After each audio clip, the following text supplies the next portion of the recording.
Salam saudara-saudari, kita bertemu kembali melalui ibadah dari rumah.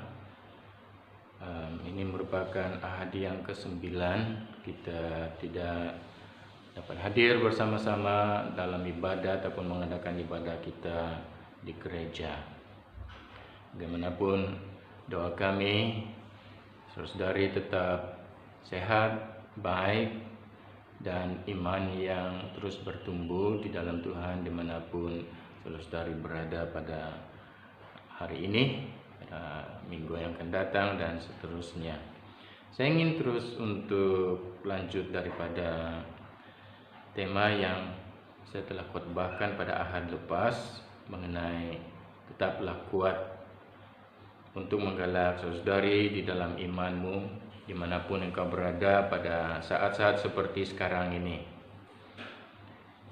Dan ia merupakan juga suatu pertanyaan, bagaimana kita dapat mengenali Allah. Kita perlu mengenali Allah yang kita sembah dengan menggunakan kesempatan-kesempatan yang ada pada waktu ini, sebab mungkin Tuhan ingin kita di waktu-waktu seperti ini untuk lebih dekat dengannya, lebih berharap kepadanya, lebih bergantung kepadanya di dalam kehidupan kita. Mazmur 31 ayat yang ke-25 mengatakan, "Kuatkanlah dan teguhkanlah hatimu, hai semua orang yang berharap kepada Tuhan." Nah, firman Tuhan menggalak setiap orang yang berharap kepadanya, setiap orang yang percaya kepadanya untuk melakukan sesuatu di pihak mereka, yaitu untuk menguatkan hati mereka, untuk tetapkan hati mereka teguh di dalam Tuhan,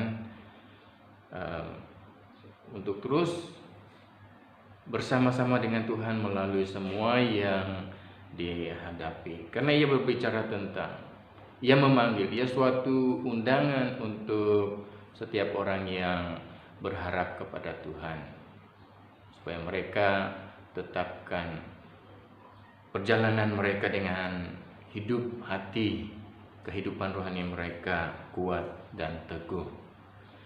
Nah, berkali-kali firman Tuhan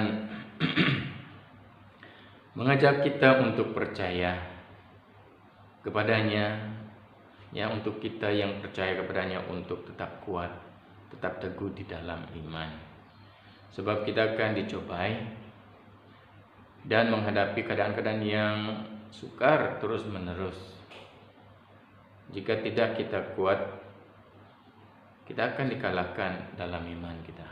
Jika kita tidak kuat, kita akan dikalahkan, sebab kita akan terus-menerus mengalami cabaran, mengalami keadaan-keadaan yang sukar yang boleh mencabar iman kita, saudara-saudari. Saya ingin bicarakan dan memperingatkan kita bahwa pengenalan kita akan Tuhan jangan menjadi pengetahuan pikiran manusia semata-mata. Saya menggalak saudara-saudari untuk memiliki pengenalan yang lahir daripada suatu hubungan dengan Tuhan. Karena tadi di dalam Mazmur, semua orang yang berharap kepada Tuhan, kuatkanlah, teguhkanlah hatimu. Ia lahir daripada suatu hubungan dengan seseorang yang kita harapkan, yang kita letakkan pengharapan kita padanya. Jadi pengenalan kita jangan menjadi pengetahuan pikiran di minda kita semata-mata. Sebab pikiran kita tidak dapat menyelami siapa Tuhan. Pikiran kita tidak mampu untuk memiliki pengetahuan sedalam manapun yang kita usahakan. Beberapa penulis Alkitab berbicara mengenai siapa Allah yang adalah di luar pemahaman pikiran manusia. Sepertinya Paulus. Paulus menulis kepada jemaat di Roma, dari Roma pasal yang ke-11 ayat 33 hingga 36. Paulus mengatakan, "Oh, alangkah dalamnya kekayaan, hikmat dan pengetahuan Allah. Sungguh tak terselidiki keputusan-keputusannya, dan sungguh tak terselami jalan-jalannya. Sebab siapakah yang mengetahui pikiran Tuhan? Atau siapakah yang pernah menjadi penasihatnya? Atau siapakah yang pernah memberikan sesuatu kepadanya sehingga ia harus menggantikannya? Sebab segala sesuatu adalah dari Dia, dan oleh Dia, dan kepada Dia. Bagi Dialah kemuliaan sampai selama-lamanya." Ayub juga. Kitab Ayub pasal yang ke-11 ayat yang ke-7.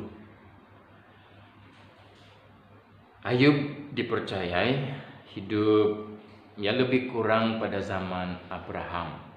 Karena kitab Ayub merupakan kitab yang agak lama tertua. Dia mengatakan, "Dapatkah engkau," pada ayat yang ke-7 ini, "dapatkah engkau memahami hakikat Allah, menyelami batas-batas kekuasaan yang maha kuasa?" Dapatkah kita memahami, dapatkah kita menyelami kekuasaan Dia yang maha kuasa? Yesaya juga. Yesaya pasal yang ke-55 ayat 8 dan 9. Yesaya mengakui bahwa Allah di luar pengetahuan manusia. Ayat yang ke-8. "Sebab rancanganku bukanlah rancanganmu," ini kata firman Tuhan, "dan jalanmu bukanlah jalanku. Seperti tingginya langit dari bumi, demikianlah tingginya jalanku dari jalanmu, dan rancanganku dari rancanganmu." Saudara-saudari, kita perlu mengenal Tuhan untuk bergantung penuh padanya. Seperti undangan pemazmur tadi, setiap orang yang berharap kepada Tuhan, kita perlu mengenal Tuhan untuk bergantung penuh padanya. Nah, kita perlu mengenal Tuhan supaya kita dapat menaati Dia. Saudara tahu bahwa murid yang sejati adalah seorang yang mengenal Tuhan dan menaatinya. Jadi kita perlu mengenal Dia supaya kita dapat menaati Tuhan kita. Untuk menaatinya kita perlu mengenal Dia secara pribadi. Yesus berkata, "Carilah, maka kamu akan mendapat. Ketuklah pintu, maka pintu akan dibuka bagimu. Dan mintalah, maka kamu akan menerima." Ia juga mengundang kita untuk melakukan sesuatu, yaitu mengenalinya, dan dalam pengenalan kita akannya, kita akan menemukan sesuatu, hal-hal yang tidak kita pahami dalam kehidupan ini, termasuk keselamatan kita. Karya Yesus di kayu salib akan kita pahami, akan kita akhirnya dapat menghargai, karena kita mulai mengenal Tuhan dan semua karyanya, cara Ia bekerja di dalam kehidupan kita. Iman Kristen itu adalah hubungan, kan? Minggu yang lepas, ahad lepas, saya mengatakan bahwa iman Kristen itu adalah suatu hubungan. Itu yang membedakan kita daripada agama-agama lain. Sebab sebuah hubungan memerlukan kedua pihak saling mengenali untuk hidup bersama-sama.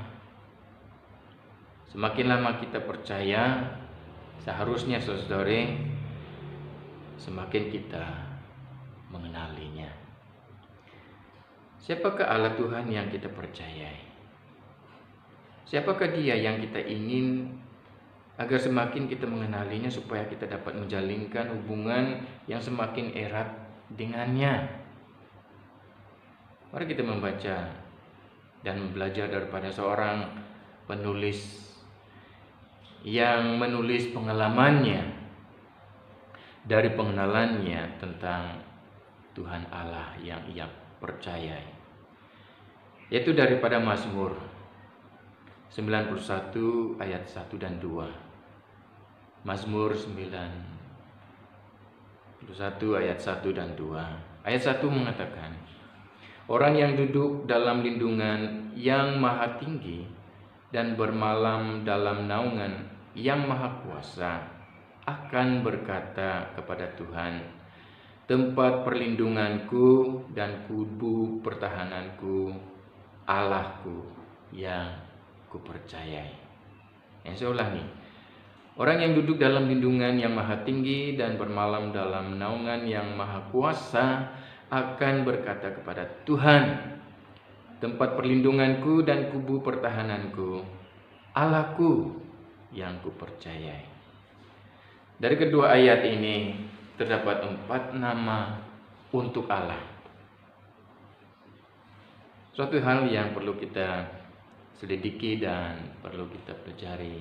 Untuk mengenal Allah itu, kita perlu mengenal bukan hanya hal yang telah Dia lakukan, tetapi nama-nama Tuhan, nama-nama Allah yang Alkitab sebut, yang Alkitab ajarkan kepada kita. Dan di dalam Mazmur 91 ini adalah kedua ayat ini saja kita dapat menemukan 4 nama Allah yang saya ingin kongsikan buat saudari yang punya makna. Daripada nama-nama ini, karakter-karakter Tuhan dinyatakan, dialami, sehingga pemazmur ini sendiri menyatakan siapa Allah yang ia percayai. Yang pertama itu adalah yang maha tinggi dari ayat yang pertama. Yang kedua adalah yang maha kuasa dari ayat yang pertama. Yang ketiga adalah Tuhan dari ayat yang kedua, dan ayat yang kedua seterusnya adalah Allahku. Nah, apakah makna nama-nama yang merujuk kepada Tuhan Allah ini? Bagi setiap orang nama itu penting. Bahkan nama-nama kita ada makna, ada arti, ada maksud. Demikian juga dengan nama-nama Tuhan ini. Ya penting, kita perlu mengetahuinya untuk mengetahui dan mengenal karakter-karakter Tuhan dalam karya pekerjaan ilahi dalam kehidupan manusia. Yang pertama tadi, yang maha tinggi dari ayat yang pertama. Yang maha tinggi dalam bahasa Ibrani adalah Elyon. Elyon merujuk kepada kuasa tertinggi yang mengatasi semua kuasa yang lain. Suatu kedudukan, posisi seseorang yang kuasanya mengatasi segala kuasa yang lain, ia disebut Elyon. Nama ini menandakan kemuliaan Allah. Nama ini menandakan kedaulatan Allah. Nama ini menandakan keunggulan Allah. Bahkan nama ini membawa konotasi keunggulan pemerintahan Raja Daud yang mengatasi semua raja-raja lain. Dan Elyon pertama kali dipakai dalam Kejadian pasal yang ke-14 ayat yang ke-18 yang menceritakan pertemuan Abraham dengan seorang raja dan imam yang bernama Melkisedek. Ayat yang ke-18 ini mencatatkan sedemikian. Melkisedek Raja Salem membawa roti dan anggur. Ia seorang imam Allah yang maha tinggi. Nah, dari beberapa segi, Melkisedek ini memberi kita gambaran tentang Tuhan kita Yesus Kristus. Dan ia sesuai dalam peristiwa ini, di mana penggunaan nama ini untuk Allah pertama kali disebut. Ayat yang pertama tadi berbicara mengenai orang yang duduk dalam lindungan yang maha tinggi. Pemazmur, saudara-saudari, mengajak kita untuk bertanya pada diri kita sendiri, di mana kita sedang berada di masa ini, di mana kita sedang duduk. Pemazmur mengajak kita untuk bertanya pada diri sendiri. Dia sendiri mengenal, dia tahu di mana ia sedang duduk. Sehingga dia mengatakan dan mengenai orang yang duduk dalam lindungan yang maha tinggi akan mengakui Tuhan Allah yang maha tinggi itu adalah tempat perlindungan buatnya. Bagaimana dengan kita? Apakah kita dapat mengakui sepertinya bahwa Allah kita adalah tempat perlindungan kita? Elyon adalah tempat perlindungan kita. Apakah kita sedang duduk di dalam kehidupan yang kita lalui sekarang ini sepertinya dalam keraguan-raguan? Apakah kita sedang duduk dalam kerisauan kita? Atau apakah kita sedang duduk dalam kemarahan kita? Kita marah karena hal-hal seperti kesukaran seperti ini terjadi. Di mana kita sedang berada pada hari ini? Berada di dalam hal-hal yang tidak patut untuk kehidupan seorang percaya? Atau apakah kita sedang diam di dalam perlindungan yang maha tinggi, Raja Sorga yang berjanji untuk melindungi dan memelihara kita? Pemazmur menggalak kita untuk mengenal di mana kita berada pada saat ini. Apakah kita hanya berada dalam keadaan yang semata-mata namanya kita Kristen, orang yang beriman? Tetapi bagaimana dengan pengalaman kita dengan Tuhan? Apakah kita memiliki suatu hubungan pribadi sehingga kita mampu benar-benar dari hati kita mengakui Elyon adalah tempat perlindungan buat kita? Nah, ini namanya yang maha tinggi. Dia adalah Elyon. Nama Allah yang kita sembah, saudari, adalah yang maha tinggi. Yang kedua, nama yang kedua untuk Allah adalah yang maha kuasa, juga daripada ayat yang pertama ini. Allah yang kita sembah bukan hanya Allah yang maha tinggi, dia juga adalah Allah yang maha kuasa. Nama yang maha kuasa ini diterjemah dari perkataan Sadai. Nah, Sadai mempunyai banyak maksud, tetapi maksud utamanya adalah perkasa. Allah yang kuat, yang kuasanya di luar pengertian kita dan memiliki kemampuan untuk menyediakan segala keperluan kita. Itu Sadai. Ia mempunyai banyak makna, tetapi maksud utamanya adalah Allah kita adalah Allah yang perkasa. Dia adalah Allah yang membelah laut dan berkuasa atas segala ciptaannya. Dia menjadi penjaga yang tidak terlelap di waktu malam. Sekalipun seseorang berada dalam keadaan yang gelap gulita, mata yang maha kuasa tetap melihat dan menjaga. Saudara, di dalam namanya dan di dalam kuasanya, tiada keperluan yang tidak dapat disediakan, dan tiada keadaan yang dia tidak dapat atasi. Dari pemazmur ini memanggil kita untuk datang kepada yang maha kuasa ini, kepada Sadai ini. Karena tidak ada yang dapat membatasi dan menghalangi dia untuk melakukan sesuatu bagi setiap orang yang berharap kepadanya. Nah, ini namanya yang Maha Kuasa. Yang ketiga, nama untuk Allah yang kita sembah itu terdapat daripada yang kedua, yaitu Tuhan. Tuhan dalam Alkitab yang merujuk kepada pribadi Allah ini adalah ditulis dalam huruf besar Tuhan. Nama Tuhan ini adalah nama pribadi Allah yang pertama kali dinyatakan kepada Musa ketika Musa dipanggil Allah dari dalam nyala api yang keluar dari semak duri di Gunung Herod. Kejadian pasal yang ke-6 ayat yang pertama. Selanjutnya berfirmanlah Allah kepada Musa, Akulah Tuhan. Nah, kita membaca di dalam ayat ini Tuhannya dalam huruf besar.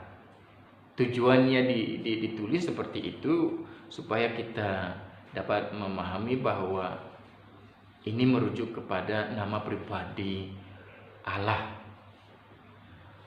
Nah, nama pribadi untuk Tuhan ini, untuk Allah ini dianggap sangat suci bagi Judaisme. Sehingga sebutan asal untuk Tuhan ini tidak diketahui dengan pasti. Makanya dalam terjemahan bahasa Inggrisnya pun dalam huruf besar untuk Lord. Karena mereka ingin untuk menyatakan sesuatu yang berbeda daripada perkataan Tuhan yang biasa, yang dalam huruf kecil. Sebutan asalnya seperti yang saya nyatakan tadi bahwa tidak diketahui dengan pasti. Yang diketahui itu hanya yang mengandungi huruf seperti dalam huruf besar YHWH atau JHVH dalam bahasa Latinnya. Ia telah diterjemahkan sebagai, huruf ini WH ini diterjemahkan sebagai Yahweh ataupun Jehovah daripada JHVH tadi, dan selalunya sebagai Tuhan, ya. Walaupun kedua nama itu sebagai terjemahan daripada Tuhan dalam huruf besarnya itu, selalunya nama pribadi Allah ini diterjemah dalam Alkitab dengan huruf besar Tuhan.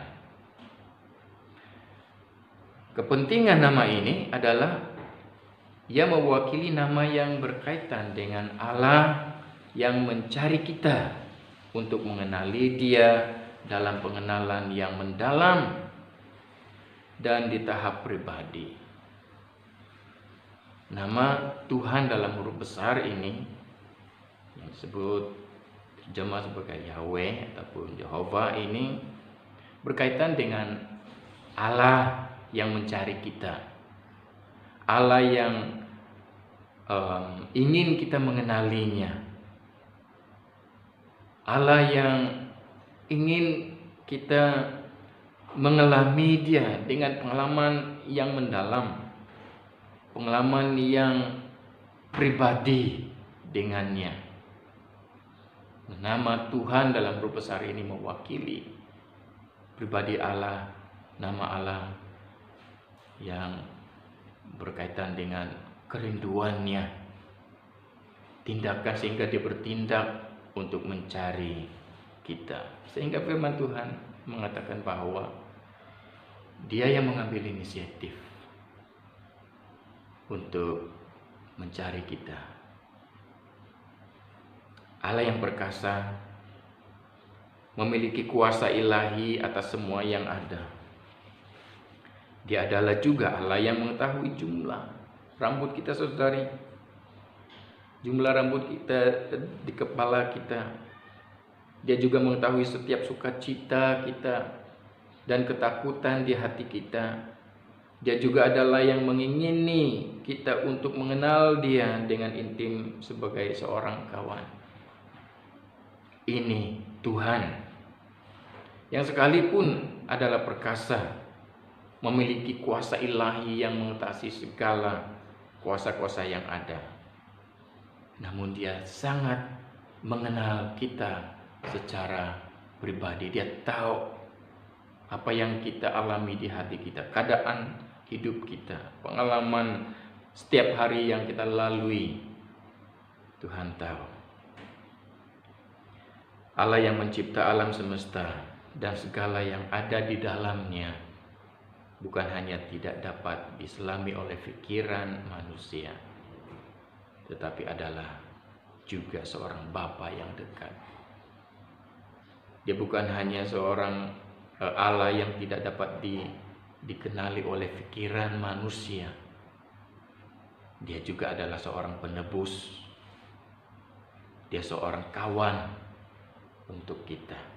Jadi nama Tuhan ini membawa dan mewakili nama Allah yang mau dekat, yang mau datang sedekat-dekatnya, bahkan mau hidup di dalam kehidupan kita. Sehingga orang yang percaya itu dipanggil, disebut sebagai rumah Allah, rumah Tuhan, bait Allah. Yang keempat, saudara-saudari, daripada bagian mengenali nama Allah ini, dari ayat yang kedua adalah Allah, Allahku. Ia datang daripada bahasa Ibrani Elohim. Dan nama Elohim ini muncul di bahagian permulaan kitab Kejadian, seperti dari Kejadian pasal yang pertama, ayat yang pertama. Pada mulanya Allah menciptakan langit dan bumi. Nah, apabila Elohim dipakai di dalam firman Tuhan, ia biasanya diterjemahkan sebagai Allah. Dan dalam bahasa Yunani, dalam bahasa Greka, Elohim ataupun Allah ini diterjemahkan sebagai Theos. Dan darinya kita dapat perkataan teologi. Maksudnya Theos ini adalah yang pertama-tama atau yang pencipta. Dan secara teknikal Theos adalah perkataan majmuk. Elohim adalah perkataan majmuk plural.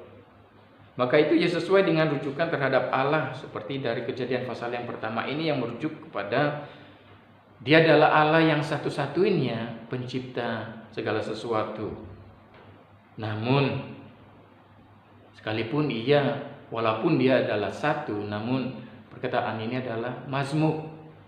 Berarti kita dapat memanggil Allah kita ini dengan panggilan Allah Bapa, Allah Anak, dan Allah Roh Kudus.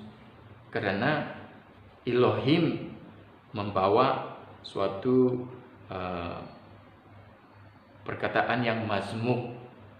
Kita tidak dapat mengubah ini, sesiapapun tidak dapat mengubah keadaan ini, karena itu bahasa asalnya yang Allah ini punya nama mazmuk, sehingga orang-orang percaya boleh memanggilnya Allah Bapa, Allah Anak, dan Allah Roh Kudus.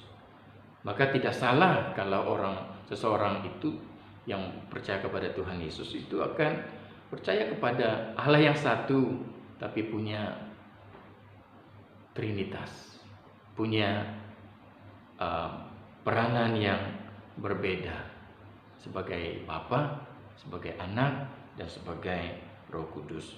Karena maksud dari asalnya perkataan yang dipakai dari pemazmur ini, Allahku, ya Allah itu dari bahasa Ibraninya Elohim adalah mazmur,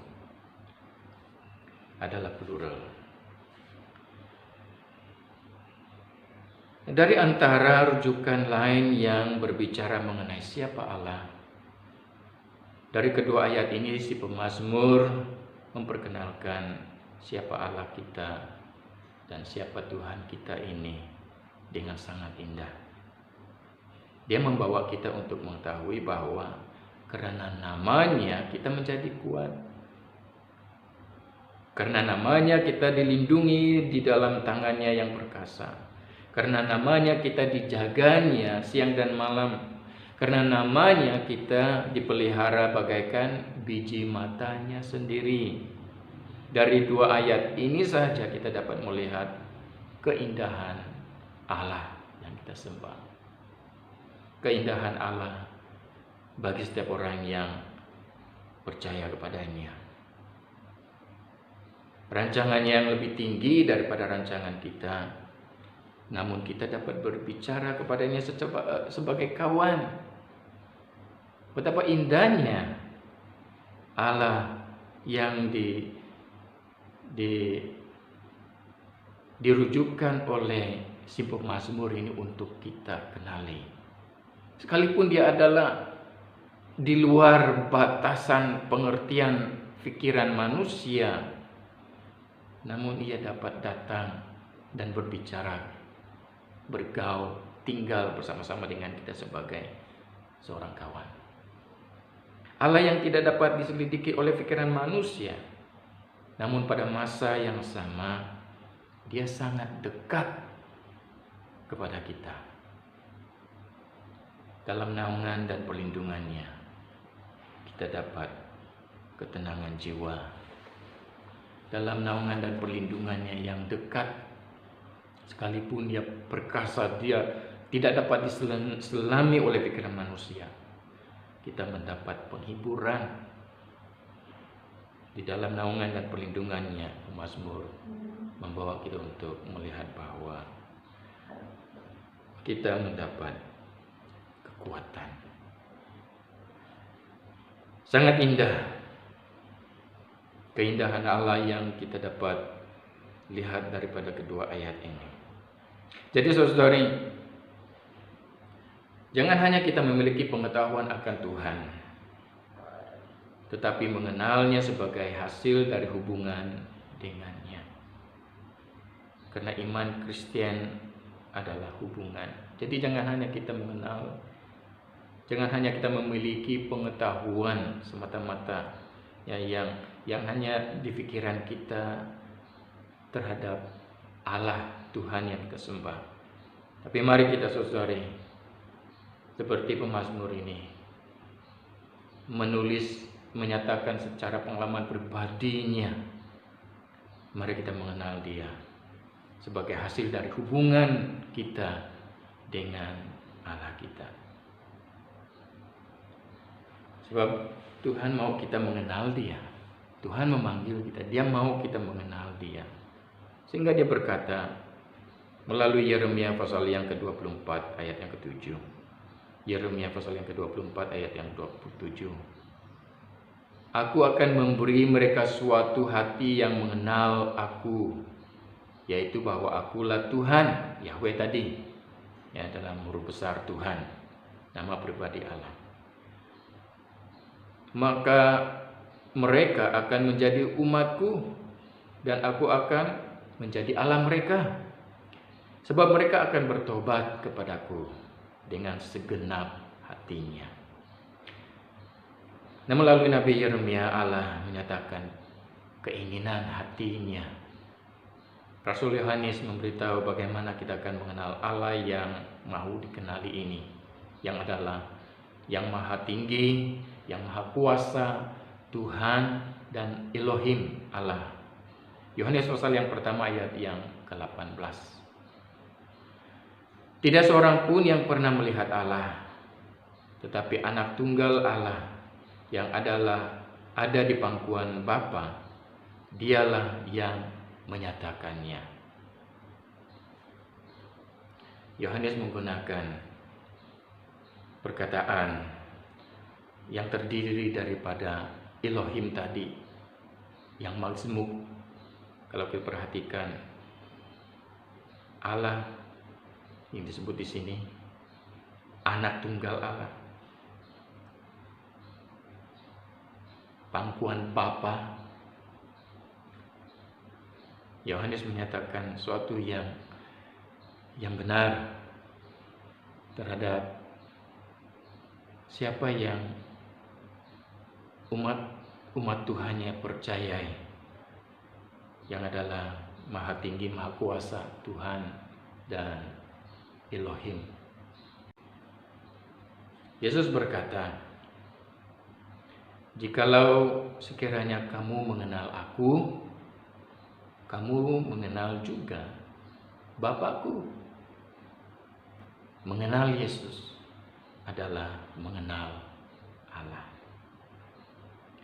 Juga dari pasal yang ke-17 ayat yang ketiga daripada Yohanes ini, di dalam doa Yesus untuk murid-muridnya, dia berdoa, "Inilah hidup yang kekal itu, yaitu bahwa mereka mengenal Engkau, satu-satunya Allah yang benar, dan mengenal Yesus Kristus yang telah Engkau utus."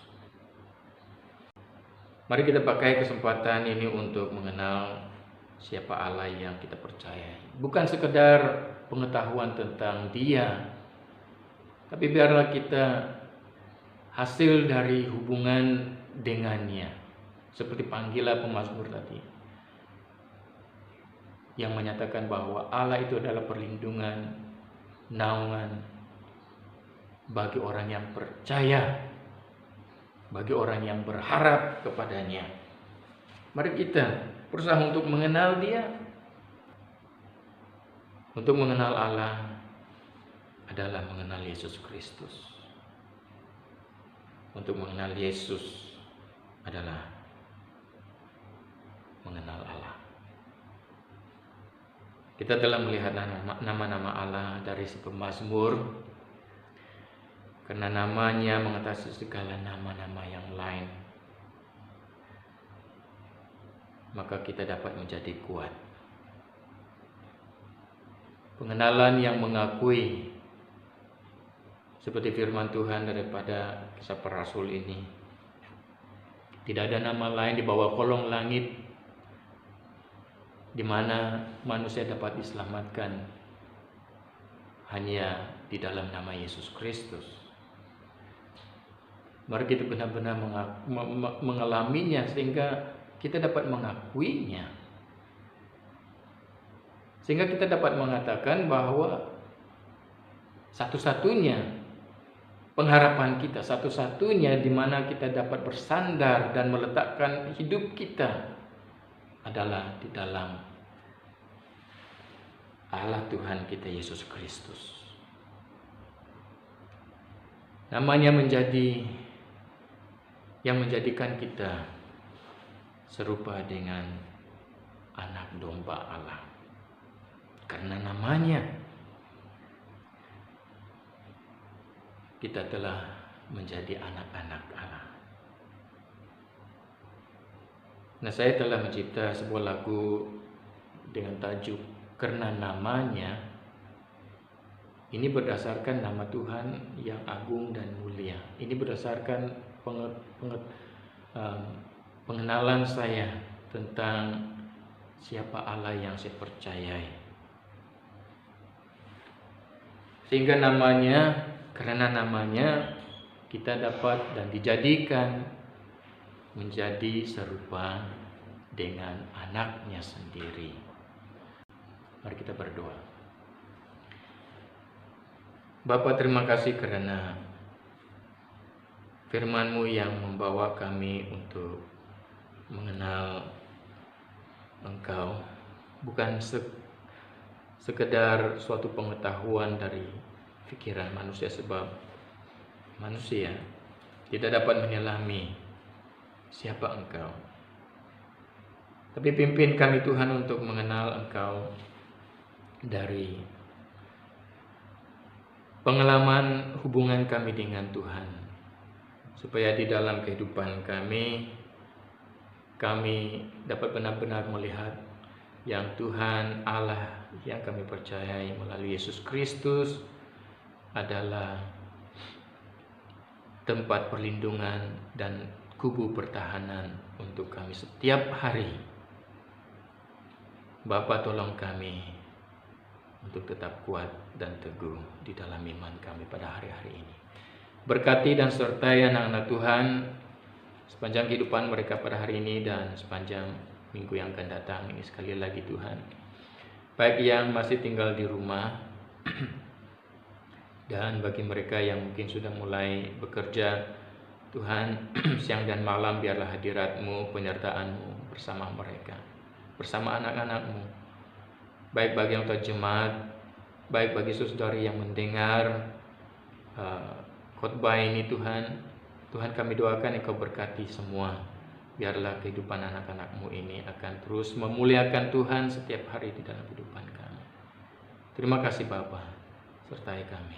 Dalam nama Tuhan Yesus kami berdoa.